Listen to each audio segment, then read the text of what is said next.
The Easter dinner table stretched out like a runway. Light from the crystal chandelier overhead fractured into 1,000 tiny rainbows in the wine glasses, and the whole room smelled of roasted lamb and old wealth. I sat at the far end, feeling like an imposter in my simple navy dress, my only goal to become invisible and survive the meal. My grandfather, Arthur Vance, rose from his seat. He's an industrialist, a man whose fortune casts a shadow over our entire family. And when he speaks, the world stops. He held his glass high. "A toast," he announced, his voice effortlessly commanding the space. Then his eyes locked onto mine. "To my granddaughter, Clara. Clara, I'm so delighted to hear you're making good use of the education fund we established for you." My breath caught in my throat. I could only stare back at him, my mind a blank slate. What education fund? Across the long expanse of polished mahogany, my father, David, sputtered and choked, sending a spray of red wine across the immaculate white tablecloth. My mother, Helen, went sheet white, her face a mask of pure terror. The silence in the room was so absolute I could hear the frantic drumming of my own heart. My younger cousin, sitting beside me, leaned in and whispered, "Wait, you didn't know?" The blood drained from my face.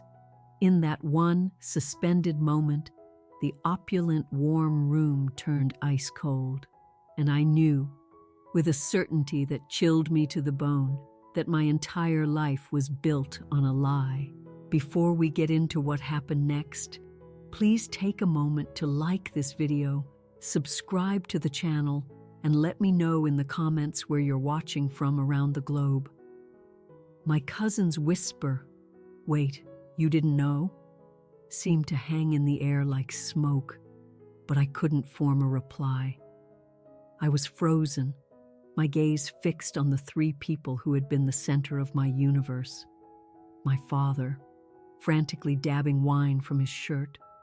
My mother, looking as though she'd just witnessed a fatal accident.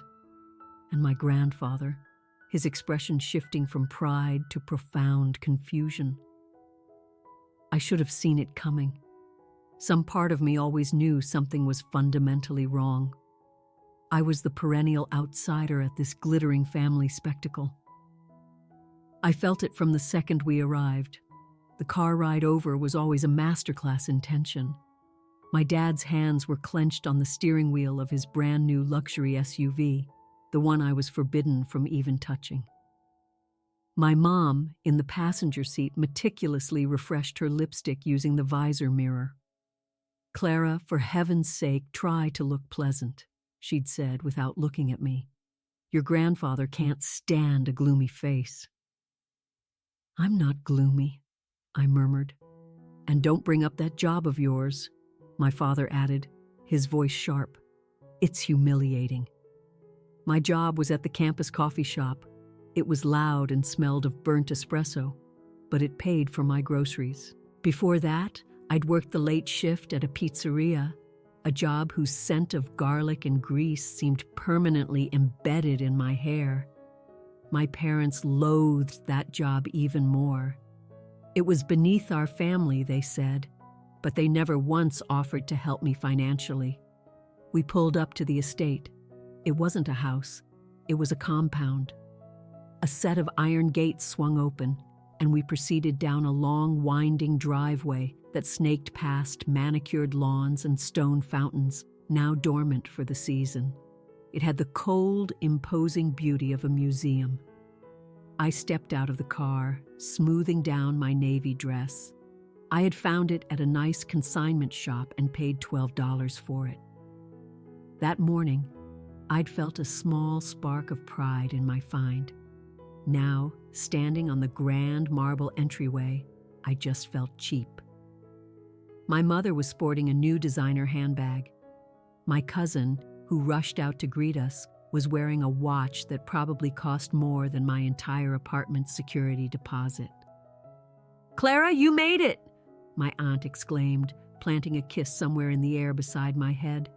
My parents were chameleons here. They transformed. My dad's laughter was a bit too loud, a bit too forced. My mom's smile was brittle, as if it might shatter. They were putting on a show, auditioning for the role of the perfect son and daughter-in-law. My brother, Leo, was already inside, sprawled on a plush sofa, his face illuminated by the glow of his phone. At 22, he was also in college, a prestigious private one. He never had to think about money. He always had the latest gadgets, the newest clothes, the most expensive toys. "Hey, Clara," he grunted, his eyes never leaving the screen. "Hey, Leo." We weren't close, not anymore. We had been as kids, but as soon as I started asking why things were so hard for me and so easy for him, a wall had gone up between us. He was the one who received. I was the one who had to understand. "We have to pay for Leo's expensive coding boot camp, Clara. You understand. Leo needs a reliable laptop for his classes. You understand." Understanding became my full-time unpaid job. The only person who felt real in that house was my grandmother, Eleanor. She found me lingering by the massive stone fireplace. She was a small, warm woman with kind eyes and soft hands. "Clara, darling," she said, pulling me into a genuine hug, none of the air-kissing nonsense. She held me at arm's length. "You look beautiful. That blue is wonderful on you." "Thanks, Grandma," I said, feeling a knot in my shoulders loosen for a brief second. "How's university? Are you eating properly? You feel so thin." "I'm fine, Grandma, just swamped with work and studying." "Dinner." My grandfather's voice echoed through the hall. We all migrated to the dining room, the room I dreaded the most. The table was impossibly long, its dark wood polished to a mirror shine, reflecting the chandelier above. There were far too many forks and spoons. The plates were rimmed with gold. The low hum of conversation felt deafening. They spoke of things entirely alien to me: recent stock acquisitions, a planned yachting trip in the Mediterranean, the difficulty of finding good household staff. I took my designated seat at the far end, near the swinging door to the kitchen. I felt like a ghost at the feast, present in body, but completely absent in spirit.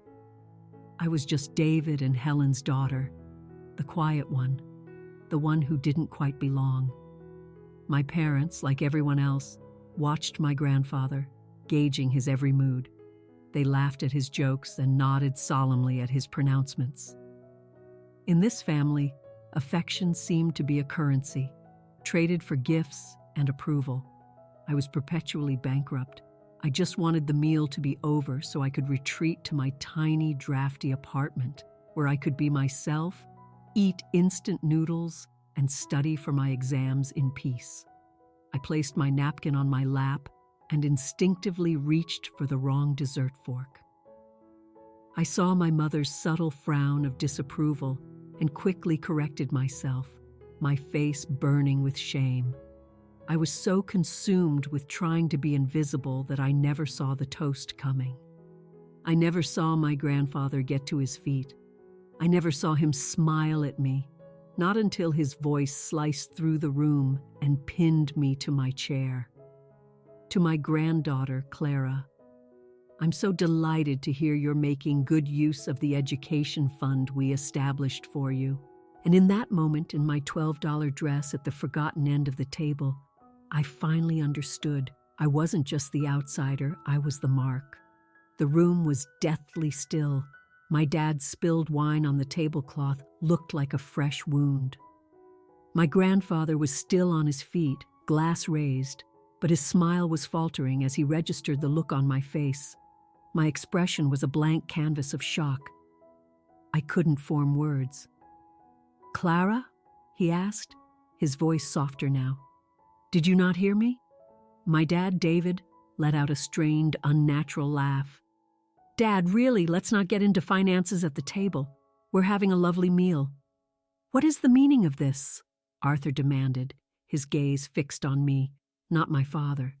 Helen? David? What's going on?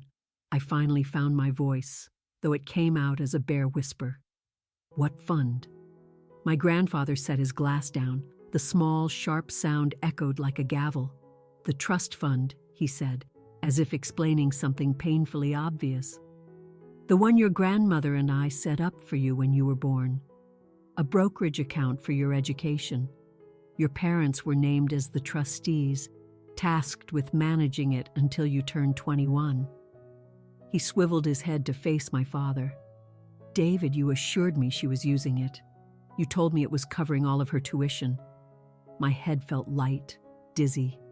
A trust fund. For me. The room began to swim. My mind was flooded with a montage of the last 5 years. I saw myself at the pizzeria at 3 a.m. My feet throbbing, a customer yelling at me because his pizza was cold. I remembered hiding in the walk-in freezer just to cry for a minute before wiping my eyes and forcing a smile. I saw myself in my dorm room, staring at my laptop, knowing the required textbook for my sociology class cost $250 I didn't have. I used an outdated version from the library and struggled to keep up all semester. I saw myself at the grocery store, reluctantly putting back a bag of apples to afford a bulk package of instant noodles instead. I survived an entire winter on noodles and cheap peanut butter. I saw myself on the phone with my mother, sobbing after failing a midterm. I was so exhausted I couldn't focus. Mom, I don't think I can do this. I'm working too much. I'm falling behind. Clara, you just need to try harder, my mother's voice had replied, laced with annoyance. We all have to make sacrifices. Your father has been under immense pressure. I remembered their sacrifices. The new luxury SUV. We needed something safe, honey. My mother's new diamond earrings. Your father was just being thoughtful. Leo's ski trip to Aspen. He earned it. His grades have been stellar. They had money for all of that, but not for their daughter who was going hungry. There were family emergencies, my father stammered, his voice trembling. I looked at him, my focus narrowing. What did you just say? The fund. We had to dip into it, my mother said, her voice high and thin. We had some unavoidable family emergencies. What emergencies? I asked. The rest of the table was a frozen audience at a very uncomfortable play. The mortgage, Clara, my mother said, trying to sound reasonable. The house needed a new roof. Surely you wouldn't want us to lose our home. You live in a 5-bedroom house, I said, my voice eerily flat. You could have downsized. This is our home, my father snapped. And my education was my future, I shot back. The numbness was receding, replaced by a hot, sickening tide of rage. You took it? I asked, the words feeling foreign in my mouth. You took the money my grandparents gave me? We didn't take it, Clara, my father said, his attempt at anger transparently masking his fear. It was family money. It was for the benefit of the family. It was for me, I said, my voice rising. Grandpa just said so. It was for my education. I glanced down at my plate, at the perfectly roasted lamb and potatoes. I felt a wave of nausea. I turned back to my parents. My mother was beginning to cry, but I knew they were fake tears. I'd seen her real tears. These were for an audience. How much? I demanded. Clara, don't do this here, she whispered. How much did you take? My father refused to meet my eyes, staring at his father instead. David? Arthur said, his voice dangerously quiet. My father looked down at his plate. All of it. All of it. Every late night shift. Every skipped meal. Every panic attack over rent. Every moment I'd felt worthless and stupid, believing I was a failure because I couldn't manage what other students seemed to handle with ease. It wasn't my fault, it was theirs. They hadn't just watched me struggle. They had engineered it. They had built their comfortable, respectable life on the foundation of my hardship. My dreams hadn't just been dreams. They were collateral, and my own parents had just cashed them in. The silence that fell over the room was heavier than the uneaten food on the gold-rimmed plates. No one moved. My mother, Helen, finally broke it, leaning towards me and whispering as if this were a private matter, not a public crucifixion. "Clara, honey, you can't possibly understand the kind of pressure we were under," she said, her eyes flickering between me and my grandfather. It wasn't one single thing. It was a combination of everything. "What everything?" I asked. My voice was like ice. The initial shock had crystallized into a hard, clear diamond of fury. "Well, the mortgage, as I mentioned," she whispered, twisting her napkin into a knot. "And the new SUV. My old car was a death trap. You know it was." I remembered her death trap. It was a 6-year-old sedan. My car was a 15-year-old compact with a rattling engine and a passenger door that didn't always open from the outside. "And Leo's coding boot camp," she added, as if this were the detail that would make it all make sense. That was thousands of dollars. I glanced at my brother, Leo. He was staring intently at his plate, refusing to look at me. He had a promising future in tech, thanks to that boot camp. That was the moment something inside me snapped. The calm shattered. "Leo's boot camp?" I repeated, my voice no longer a whisper. It was loud, and it echoed in the cavernous room. My mother flinched. "I was eating instant noodles for dinner," I said, looking directly at her, not as a snack, as my only meal, because that was all I could afford. She started to shake her head, a pathetic gesture of denial. "Clara, that's an exaggeration." "I worked late shifts at a pizzeria until 3 in the morning, I continued, my voice gaining strength. "I walked home alone in the dark because I couldn't afford a cab, and the late-night bus didn't run near my apartment. I was so exhausted in my morning lectures that I'd literally fall asleep on my feet. I was eating dry noodles for dinner while you were buying diamond earrings." The horrified faces around the table told me this was not the polite, sanitized family drama they were accustomed to. This was raw and ugly. This was the truth. "You let me believe I was failing," I said, my voice trembling with the force of my anger. "You let me think I wasn't smart enough or capable enough to handle college. You told me to try harder. You told me I needed to make sacrifices." I turned my glare on my father. He looked apoplectic, but it was the impotent rage of a cornered animal.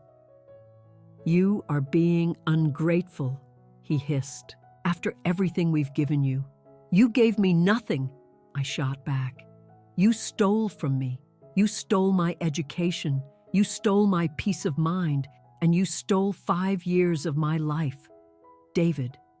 My grandfather's voice cut through the air like a blade. It was quiet, cold, and utterly terrifying. I had never heard him use that tone before. My father fell silent, looking like a little boy who had just been caught setting a fire. Arthur's jaw was clenched, his face pale with fury. He looked at my parents. "Is this true?" he asked. "Did you take her money and let her live like that?" My mother began to sob, and this time, the tears were real. They were tears of pure fear. "Arthur, please. We were desperate. The market downturn. David's investments." "Be quiet, Helen," Arthur said without raising his voice. The command was absolute. He turned to my father. "David?" My dad just stared at his plate, defeated. That was all the answer anyone needed. I felt a strange, cold sense of power. For years, I had been their victim, their dirty little secret. Now the secret was out in the open, and the light was burning them to a crisp. I stood up. The legs of my chair scraped loudly against the polished floor, a violent, jarring sound. "Clara, sit down," my father ordered. a reflex of his lost authority. I looked at him, truly looked at him for the first time, not as my father, but as a man, a weak, pathetic man, a thief. "I'm leaving," I said. "Clara, don't you dare cause a scene," my mother cried. "It's Easter." I almost laughed. The sound that came out was bitter and broken. "A scene? You systematically destroyed my life. You stole my future, and you're worried about a scene?" I grabbed my cheap handbag, the one with the fraying strap. "I'm done," I said, more to myself than to them. I turned my back on the table and walked away. I walked past my silent aunts and uncles.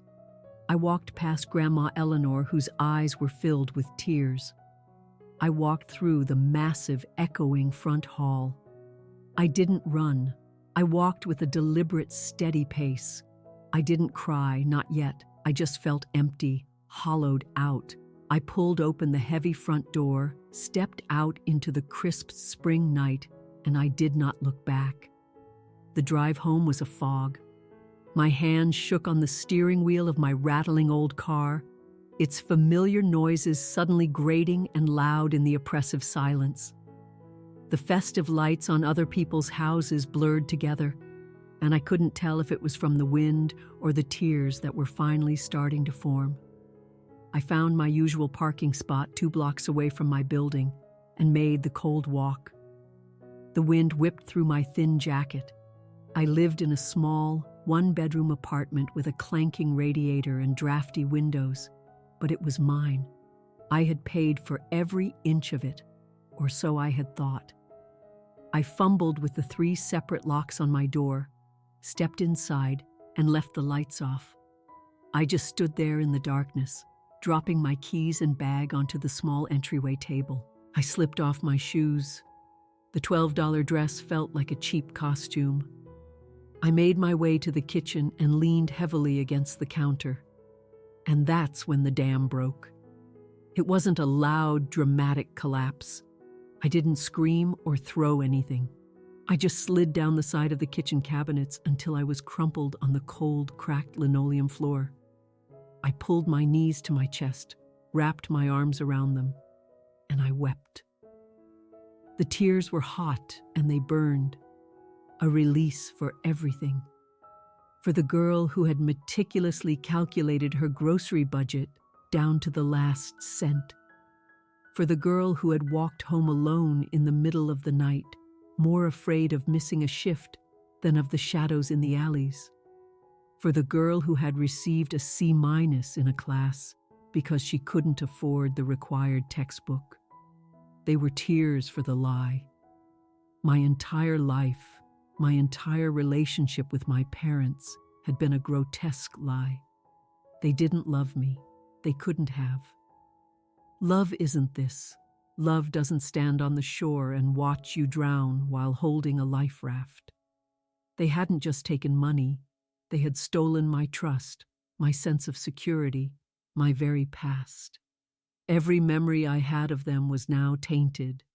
Those Christmas mornings, were they feeling guilty as I unwrapped a cheap sweater? My high school graduation, when they hugged me and told me how proud they were, had they already started spending my money? The anger returned, a cold, hard rage that pushed through the grief. I wasn't just heartbroken, I had been robbed. I needed to see it for myself. I needed more than my grandfather's words. I needed cold, hard proof. I scrambled to my feet and flicked on my desk lamp, tearing through the cheap cardboard file box I kept under my desk. I was searching for any official-looking mail, anything from a bank, and I found it. An old letter that had arrived right after I turned 18. I remembered my mom intercepting it.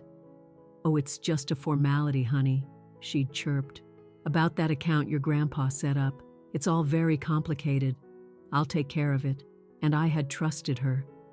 I was 18, caught up in the excitement of starting college. I just signed where she pointed, but the letterhead had a bank name and an account number. My hands were shaking so badly I could barely press the numbers on the back of my debit card. I navigated the torturous automated menu. Press 2, press 5, press 0 to speak to a representative. Thank you for call. I need help, I interrupted. I need to check on a trust account. Of course, ma'am. I'll just need to verify your identity, the polite, weary voice on the other end said. I gave him my name, my social security number, my date of birth. Okay, Ms. Vance. I see your standard checking and savings accounts here. What was the account in question? It was a trust, an education trust, established by my grandfather, Arthur Vance. There was a long pause filled with the sound of furious typing. Ah, yes, the man said. I see it here, the Clara Vance Education Trust. My heart hammered against my ribs. It was real. What is the current balance? I whispered. One moment, ma'am. More clicking. I'm afraid that account was closed. Closed? My blood ran cold. When? Let me see. The final withdrawal was made on October 1st, 18 months ago. The balance is 0, 18 months ago. That was right around the time they had bought the new SUV. Who made the withdrawals? My throat was bone dry. The account trustees had full access, ma'am. It looks like, yes, Mr. David Vance and Mrs. Helen Vance. All of it? Was it all at once? I choked out. No, ma'am, the man said, his professional tone softening with a hint of sympathy. He must have heard the brokenness in my voice. It was a series of withdrawals over the last 5 years. 5 years, since I was 18. The moment they legally could, they had started. Systematically, month by month, they had bled me dry. Thank you, I managed to say, and hung up the phone. I sat on my floor, the crying and shaking finally stopping. I felt nothing. A complete, terrifying, Arctic emptiness. They hadn't just dipped into the money. They had plundered it. They took every single cent that was meant to secure my future. They had stolen my dignity and sabotaged my chances at success. They watched me nearly fail, year after year, knowing they were the cause. I sat there in the darkness of my tiny apartment, and the girl who cried was gone. In her place was a woman, and that woman was going to get justice. I sat on my cold linoleum floor until the first gray light of morning filtered through the window. I hadn't slept. My body was numb, but my mind was a razor. The shock and sadness had been burned away, leaving only a cold, quiet sense of purpose. They thought I was weak. They had counted on me to be the quiet, understanding, broken daughter forever. They had weaponized my trust against me. They were about to find out how wrong they were. The sun was a pale disk in the sky. It was a chilly Monday morning. I stood up, made a pot of coffee, and drank it black, staring at my reflection in the dark kitchen window. I looked exhausted, but my eyes were different. They weren't sad anymore. They were hard. I was no longer a victim. I was a witness, and I was going to need an arsenal of proof. My first call was to my university's administrative office. I asked to be connected to Student Legal Services. They have walk-in hours, the operator said. The office opens at 9. I looked at the clock. 8:02 a.m. I got dressed, not in my usual faded jeans, but in my one pair of good black trousers that I wore for job interviews. I was a law student. "Can I help you?" the receptionist asked. "I need to speak with a lawyer. It's about a trust fund." She must have seen the look on my face because she didn't ask me to wait. She led me straight back to a small, cluttered office. The lawyer, a woman named Mrs. Diaz, looked overworked but had sharp, intelligent eyes. She gestured for me to sit. "Tell me what's going on," she said simply. My voice was shaky at first as I started from the beginning. "My name is Clara Vance. Last night at Easter dinner, my grandfather, he proposed a toast." I told her everything. The toast, the college fund, my parents' horrified faces, the 5 years of working grueling jobs, the pizzeria, the instant noodles, the desperate phone call to the bank.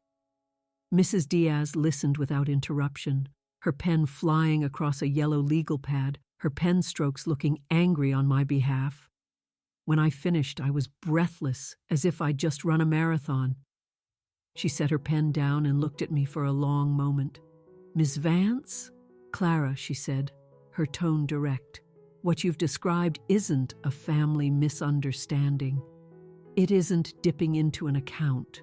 She leaned forward, her eyes locking with mine. "This is a textbook case of misappropriation of funds. It's a breach of fiduciary duty. As trustees, your parents had a legal and ethical obligation to use that money for one purpose and one purpose only: your education and well-being. They used it for themselves. That is a crime." The word crime struck me like a physical blow. I knew what they did was wrong, but hearing a lawyer state it so plainly made it terrifyingly real. "What can I do?" I whispered. "You have 2 options," she explained. "Civil and criminal. You can sue them in civil court to recover the money, or you can report them to the authorities for fraud and embezzlement, or both." I pictured my parents, my mother's panicked sobs, my father's pathetic, blustering anger. They were thieves. They were criminals. But they were still my parents. I don't know if I can send them to jail," I said, my voice cracking. Mrs. Diaz nodded kindly. "You don't have to decide that today, Clara. The first step is the same regardless of which path you choose. You need evidence, a comprehensive paper trail. You can't just walk into a courtroom or a police station with a story. You need a binder of irrefutable proof." "Proof?" "Everything," she said, her voice firming up. "Go to the bank and demand a full, itemized history of that trust account. Every withdrawal, every date, every memo. Then you gather your history. Print out every student loan statement you have. Print your tuition bills for all 5 years. Print your pay stubs from the pizzeria, from the coffee shop.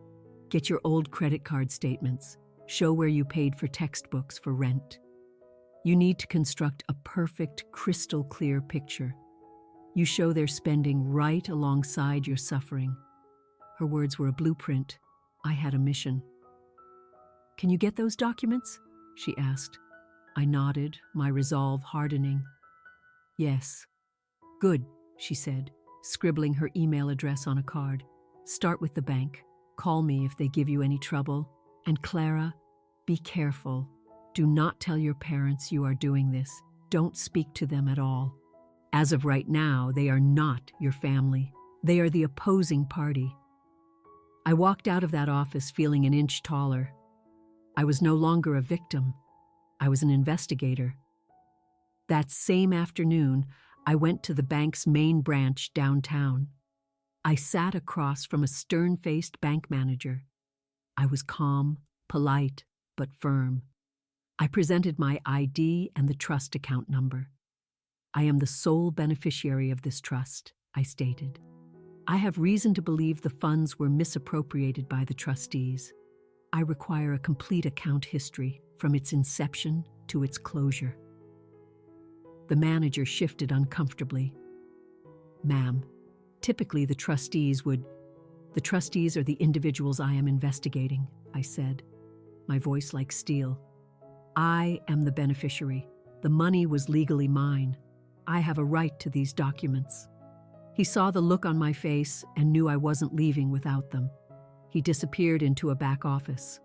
I waited for what felt like an eternity, nearly 45 minutes, my heart pounding a frantic rhythm. He finally returned with a thick, heavy manila envelope. "This is everything, Ms. Vance, from the first deposit to the final withdrawal." "Thank you," I said, taking the envelope.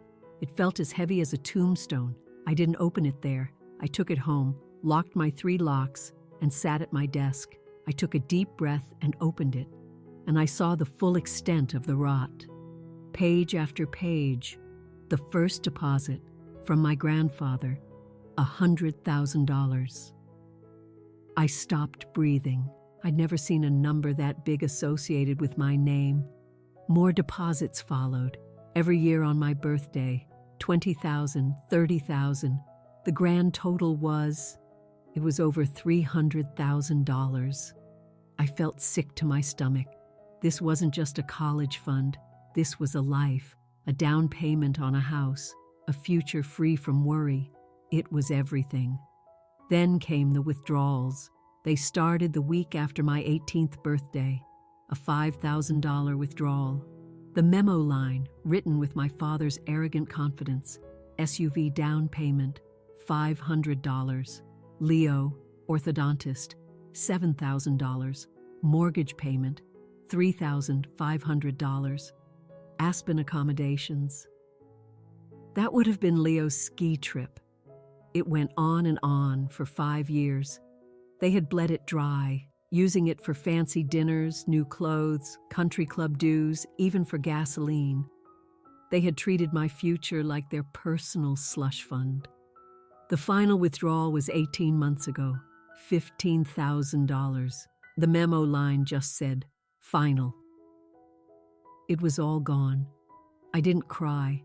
I was beyond tears. I was incandescent with rage. I opened my laptop and logged into my student loan portal. I printed the statement. Total balance, $62,450. I went to my university's billing site and printed every single tuition bill, each one marked asterisk paid via student loan asterisk or asterisk paid via personal check asterisk. I searched my email archives and found my old work schedules, my pathetic pay stubs. I found an email chain from my sophomore year. Mom, my hours at the pizzeria got cut. I'm going to be short on rent. I don't know what to do. Her reply, honey, you need to learn to be more responsible with your money. We're tight this month too. Just pray on it. I printed the email. Then I looked at the bank statement from that very same week. A withdrawal from my trust. $2,500. The memo. Helen, earrings. The silence in my apartment was absolute, a vacuum humming with purpose. I took out a heavy-duty portfolio case I'd bought. I slipped every single page into a clear plastic protector. The bank statements, the loan documents, the pay stubs, the emails. I created a timeline, a ledger of their betrayal. On one side, their withdrawal, on the other, my reality. Date, June 1st. Them, $5,000 for an SUV. Me, begging my manager for extra shifts. Date, September 10th. Them, $10,000 for the mortgage. Me, taking out another student loan for my junior year. When I was finished, it was nearly 4 a.m. I closed the portfolio. It was heavy. It was a bomb. I hid it in the back of my closet and waited. I knew my grandfather's birthday was in July. The months between Easter and July were the quietest of my life. I attended my classes. I studied for exams. I worked my shifts at the coffee shop. I went home. The world outside was blooming into summer. People were happy, making plans, living their lives. It all felt distant, like a movie I was watching from behind a thick pane of glass. My parents tried to call. The first time, my phone buzzed with the name, Mom. I just stared at it, my heart pounding. A part of me wanted to answer, to scream, to demand they explain why, but I just let it ring until it went to voicemail. She left a message, her voice dripping with fake cheerfulness. Clara, honey, it's me. I know you're upset, but people say things they don't mean when emotions are high. This is all just a big misunderstanding. Please call me. We love you. A misunderstanding. They still didn't comprehend the magnitude of what they had done. They thought I was having a temper tantrum, that I'd eventually cool off and understand. My dad sent a text. You have embarrassed this family. Your grandfather is furious with you. You need to apologize. My thumb hovered over the reply button. I typed, "Apologize for what?" Deleted.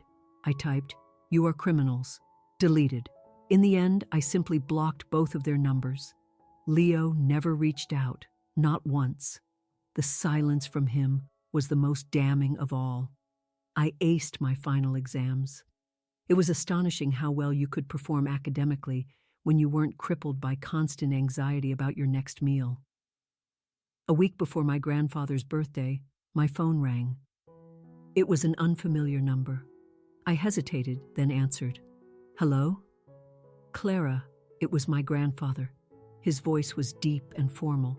"Grandfather," I said, my hand starting to shake. "I am aware that you have ceased communication with your parents," he stated.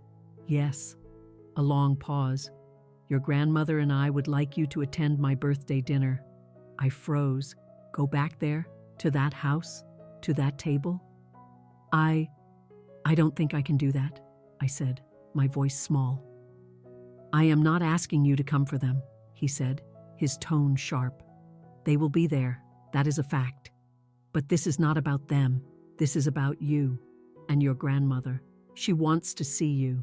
She has been deeply upset by all this."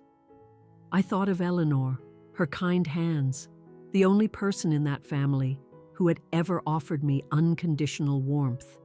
She was a victim in this too, married to a man who prized strength above all, only to have her son revealed as a weakling and a thief. "Please, Clara," he said, his voice softening slightly. "For Eleanor, and for me." He was offering me an olive branch, a sign that he still considered me part of his family. "Okay," I said, "I'll be there. Good. Dinner is at 7. He hung up. The night before the dinner, I couldn't sleep. I stared at the portfolio case in my closet. This wasn't just a dinner. It was a tribunal. I had to decide my next move. Was I going to sit there and pretend everything was fine?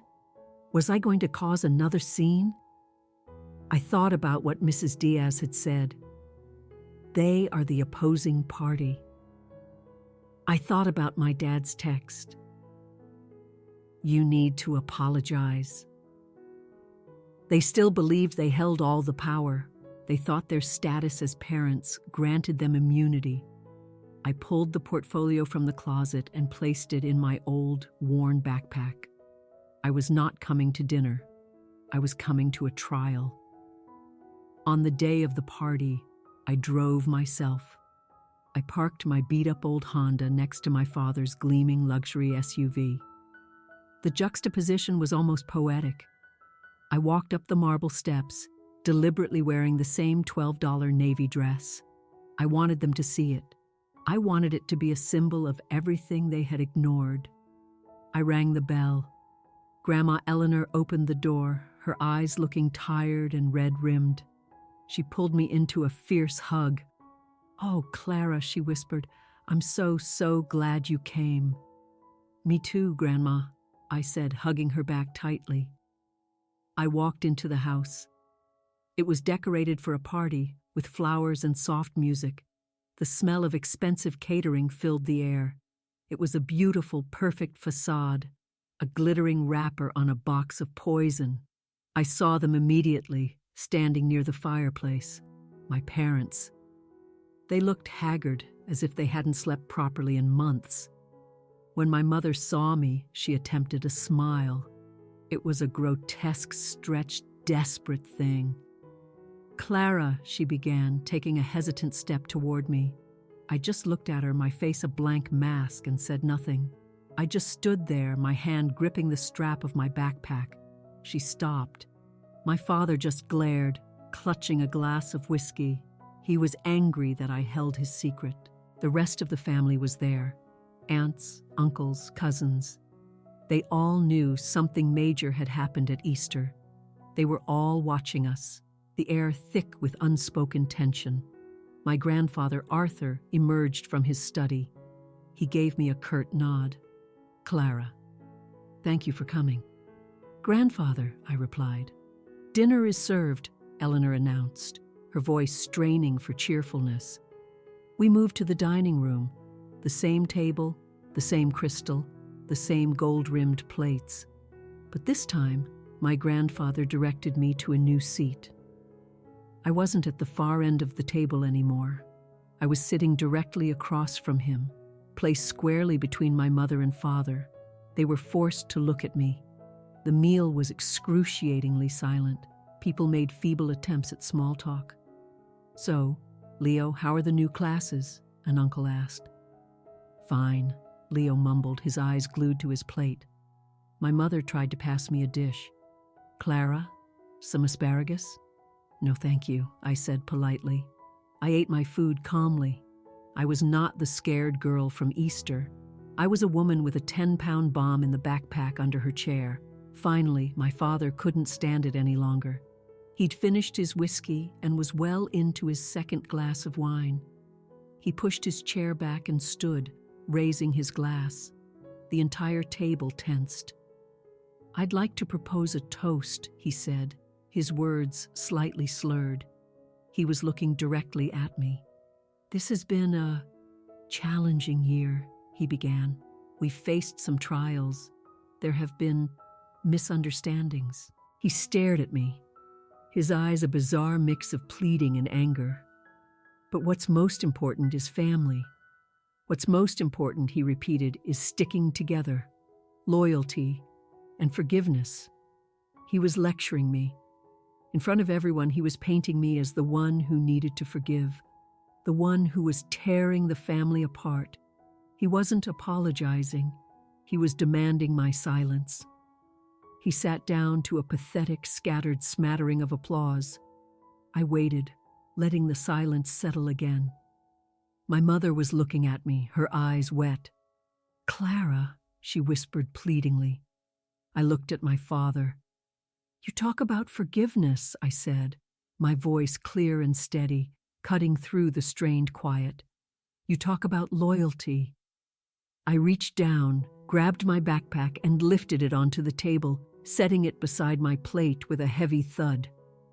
The sound made several people jump. I unzipped it. I pulled out the heavy portfolio case. My parents' faces went ashen. I looked at my grandfather. "You talk about family unity," I said to my father, "but you used my future to finance your lifestyle." I slid the portfolio across the polished table. It glided smoothly, silently, until it stopped directly in front of my grandfather's plate. "This," I said to him, "is the truth." The room was utterly silent, the only sound a small, sharp gasp from my grandmother. My grandfather, Arthur, looked from me to the portfolio. His face was a mask of stone, impossible to read. He didn't look at my parents. He didn't look at anyone else. His eyes were fixed on me. Then slowly, he lowered his gaze to the portfolio. My father, David, started to rise from his chair. "Dad, don't. This is absurd. This is a private family matter. Clara, you are making a huge—" "Sit down, David," my grandfather said. He didn't shout. His voice was low, but the authority in it was absolute.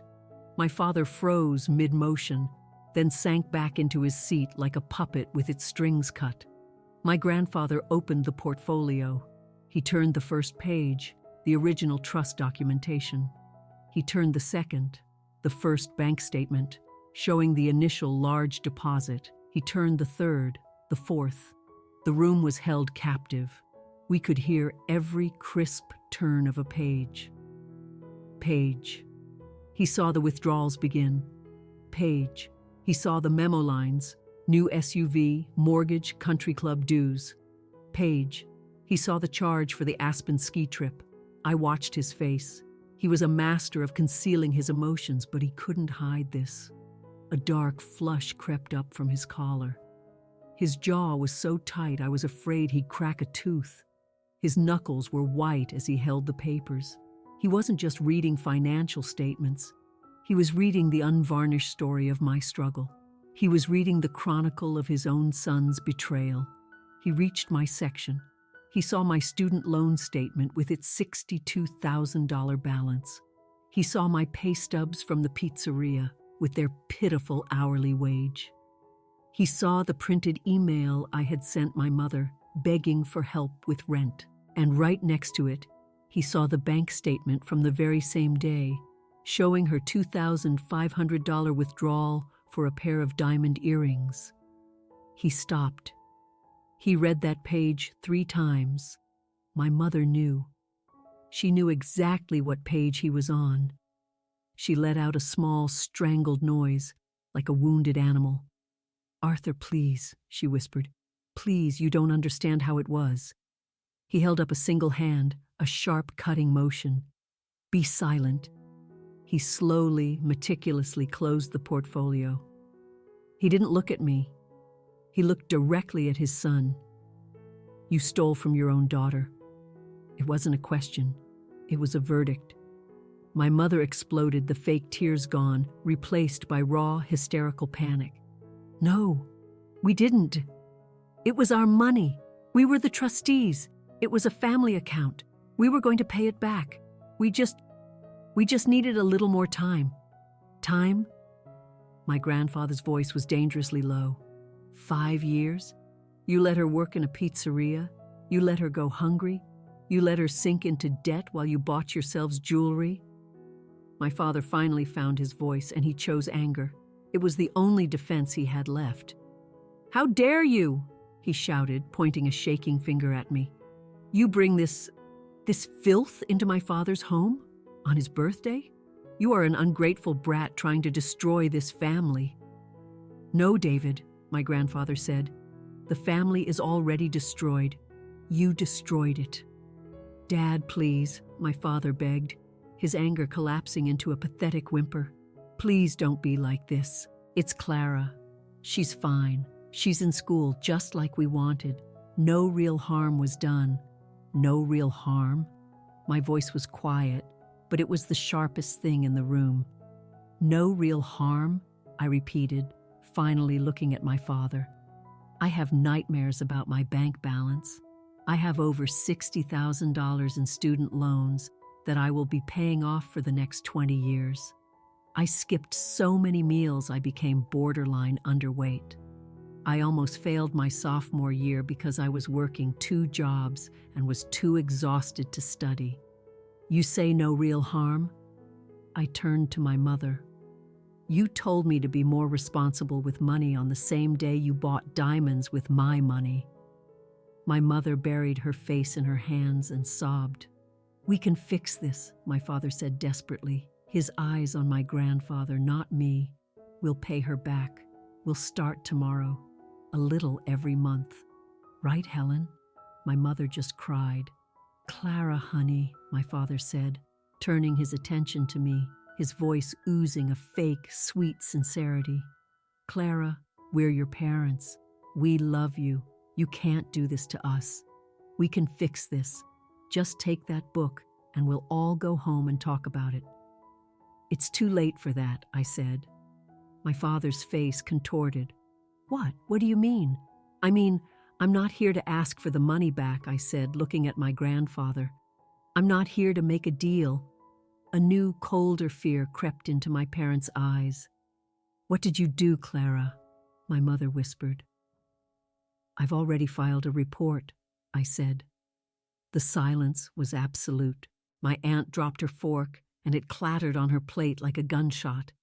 My father shot to his feet, his face turning a blotchy purple. "You're suing us?" he screamed. "You're suing your own parents? After everything we did for you? You ungrateful, selfish—" "Enough!" my grandfather roared. The entire table flinched. "Sit down, David, now." My father was breathing like a winded bull, but he sat. I looked him right in the eye, my gaze steady and calm. "No, Dad," I said. "I'm not suing you." I saw a flicker of hope in his eyes, a tiny, pathetic spark. "I'm holding criminals accountable." "What? What is that supposed to mean?" my dad whispered. "It means," I said, "that I took a copy of this portfolio to the bank's corporate fraud department. I showed them how the trustees of the Clara Vance Education Trust breached their fiduciary duty and systematically misappropriated funds for 5 years. My mother stopped crying, her mouth hanging open in horror. The bank, I finished, is launching a formal investigation, and they are pressing charges. My father's world crumbled in that instant. He just stared at me. You, he whispered, you sent the bank after us? I told them the truth, I said simply. It's their job to handle the criminals. I stood up and placed my napkin on the table. The perfect birthday dinner was in ruins. My family was shattered. Thank you for dinner, grandfather, I said to him. And then to my grandmother. I picked up my backpack, leaving the portfolio on the table. It was his problem now. I walked out of the room. I walked through the hall. I heard my mother let out a terrible, high-pitched wail behind me. I opened the front door, walked out into the cool night air, and I never, ever looked back. The days following the birthday dinner were eerily quiet. I had my apartment, my books, and the silence. The bank's fraud division called me 2 days later. A man with a grim, serious voice was on the line. Ms. Vance, this is Mr. Harrison from Corporate Security. We've completed our preliminary review of your case. And? I asked, my heart pounding. And it is one of the most clear-cut cases of fund misappropriation we have seen in a very long time, he said, his voice cold. The trustees, David and Helen Vance, made no attempt to conceal their withdrawals. They have left a perfect paper trail of their theft. A wave of validation washed over me. It wasn't just my pain. It was a verifiable fact. It was a crime. What happens now? I asked. Our legal team is moving forward, he said. We will be filing a civil suit against them to recover the full amount, plus damages and interest. We are also obligated to turn over our findings to the district attorney's office for criminal review. That part will be up to them. Thank you, I said. No, Ms. Vance, he replied. Thank you. You did the right thing. I hung up the phone. They were going to be sued. They could face criminal charges. It was completely out of my hands. A week later, my grandfather called, not from his home, but from his corporate office. Clara, could you come to my office this afternoon? I have something for you. His office was on the top floor of a glass skyscraper downtown. I had never been there. The carpets were so thick they absorbed all sound. The view was a panorama of the entire city. He was standing by the floor-to-ceiling window when I walked in. He turned, and he looked older. Clara, he said, what you did at that dinner, that was one of the hardest things a person can ever do. You chose the truth, even when it was ugly. I just wanted the lies to stop, I said quietly. You did more than that, he said, walking to his massive mahogany desk. You enforced accountability. I am ashamed. I did not raise my son to be a thief. I did not realize he was so weak. He looked at me, his eyes sharp. But you are not weak. You are the strongest person in this family. He held out a thick envelope. I can't, grandfather, I said, shaking my head. I don't want any more money. This is not a gift, he said, his voice firm, and it is not a replacement for what was stolen from you. That was your money. This is my money. He pressed the envelope into my hand. That fund was meant to ensure your education, he said. It was meant to give you a fair start in life. Instead, they saddled you with debt. This is me correcting that. I opened the envelope. Inside was a cashier's check made out to me. It was for $62,500. I started to cry. Not sad tears, not angry tears. They were tears of pure, unadulterated relief. It was the sound of a 5-year wait that had been crushing my soul, simply vanishing. Grandfather. And this, he said, handing me a second, smaller envelope. Inside was another check, this one for $25,000. The first check, he explained, is to pay off the debt they forced you to acquire. You will pay off those loans today. You will begin your life with a balance of 0. The second check is for the start you were supposed to have, for a decent apartment, for a safe car, for your security, so you can focus on your future without looking over your shoulder. It is not an inheritance. It is what you are due. Do you understand? I couldn't speak. I just nodded, tears streaming down my face. Good, he said. Now go. Go and build your life, Clara, free of them. I left his office and walked straight to my small local bank branch. I deposited the $25,000 check. For your start. The money appeared in my account instantly. I had never seen a 5-figure number in my own bank account. I felt safe. Then I took the larger check and went home. I logged onto the student loan website. My balance was $62,450. I entered the payment amount. I paid all of it, using my own small savings to cover the tiny bit that remained. I clicked Submit Payment, and I watched the balance drop from $62,000 to zero. Debt, $0. I sat at my desk and I wept. I cried for the girl who worked at the pizzeria. I cried for the girl who ate cereal for dinner. And I cried because she was gone. She was finally free. I opened a new high-yield savings account and transferred the $25,000 into it. My name, and my name alone, was on it. I heard updates about my parents through Grandma Eleanor. The bank's lawsuit was swift and brutal. My parents had no defense. The portfolio was a perfect confession. They were ordered to pay back the full amount of the trust plus interest and penalties. They had to sell the house I grew up in. They had to sell the luxury SUV. They had to sell my mother's jewelry. My father was summarily fired from my grandfather's company and removed from the board. He was disgraced. Their so-called friends vanished. Their status evaporated. They lost their entire facade. They moved into a small rented apartment on the other side of town. My dad, I heard, was looking for a job in sales. They had lost everything they valued. And I had peace. I was in my final semester of college, and for the first time, I wasn't working. I was just a student. I bought new clothes that weren't from a consignment shop. I filled my fridge with fresh groceries.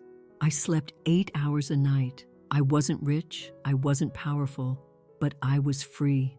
I was at peace. And that was worth more than all the money in my grandfather's empire. The spring semester was a revelation. For the first time in my entire college career, I was just a student. I wasn't a barista or a pizza maker or a girl constantly on the verge of a financial panic attack. I was just Clara. I woke up in the morning and my only job was to study. I went to the campus coffee shop and bought a fancy latte, not because it was a calculated treat, but just because I wanted one. I went to my classes prepared. I spoke with my professors during their office hours. My grades were flawless. I bought a new dress for graduation. It wasn't expensive, but it was brand new. It was a hopeful shade of blue. I was healing. The anger had faded, leaving behind a scar, but it no longer ached when I touched it. I never spoke to my parents. I never saw them again. They belonged to a different lifetime, a story about a different girl. Then graduation day arrived. It was a perfect day in May, the sky a soft, cloudless blue, the sun warm on my skin. I put on my cap and gown, feeling a strange mixture of pride and melancholy. This was it. I had done it. I walked to the stadium, which was buzzing with thousands of families. Parents were shouting and cheering, holding up hand-drawn signs. "That's my son. We love you, Amanda." I felt a small, familiar pang of sadness for the normal family I would never have. The mom and dad taking pictures, the brother cheering you on. I found my seat on the field with the other graduating seniors from my department. We waited as the speeches began. I didn't really listen. I just scanned the vast crowd. And then I saw them. off to the side, in the bleachers.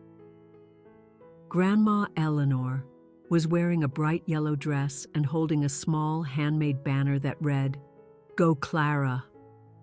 Next to her, standing tall and wearing a suit despite the heat, was Grandpa Arthur. He wasn't smiling, but his eyes were fixed on me. He saw me looking, and he gave me a slow, deliberate nod. They had come. They sat through the entire 3-hour ceremony in the hot sun. Then, my name was called. Clara Vance. I stood up and walked toward the stage. My legs felt unsteady. It was a long walk, and with every step, I thought about the journey that had brought me here. Step. The pizzeria at 2 a.m., my feet aching. Step.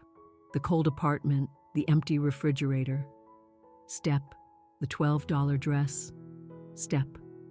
My mother's voice on the phone. You have to be more responsible. Step. The heavy black portfolio. Step. The student loan balance dropping to 0. I walked up the stairs to the stage and shook the dean's hand. He handed me my diploma, just a piece of paper in a cardboard folder, but it felt like the heaviest, most precious thing I had ever held. I turned to face the crowd and smiled, searching for my grandparents. Grandma Eleanor was on her feet, clapping and crying. Grandpa Arthur was clapping too, a slow, steady rhythm. His eyes were full of pride. I reflexively scanned the section where my parents might have been. They weren't there. There was just an empty space on the bleachers. And for the first time, it didn't hurt. It wasn't a sad absence. It was just a fact. It was closure. I walked off the stage. I was done. I found my grandparents waiting for me by the main gate. "Oh, Clara!" Grandma Eleanor cried, running to me and pulling me into a hug so tight I could barely breathe. "You did it! You did it! I am so proud of you." "We are proud of you, Clara," Grandpa Charles said, placing a firm hand on my shoulder. "You did this. You earned this." I looked at them, my small, warm grandmother and my strong, quiet grandfather. This was my family. I finally understood. I had spent my whole life desperately trying to earn the love of two people who were incapable of giving it, trying to draw water from a dry well. I looked down at the diploma in my hand and thought about my parents in their small apartment with nothing. I didn't hate them anymore. I didn't even feel angry. I just felt a profound sense of pity. They were so terrified of not having enough, so desperate to maintain the facade of wealth, that in their fear, they had destroyed the only thing that was ever truly real. They had destroyed their family, but they hadn't destroyed me. I survived. My name is Clara Vance, and I learned that family isn't about who shares your blood. It's about who would never, ever steal your future. Thank you for listening to my story. If you enjoyed it, please like, subscribe, and tell me in the comments where you're watching from. Because sometimes, the truth is the only inheritance worth fighting for.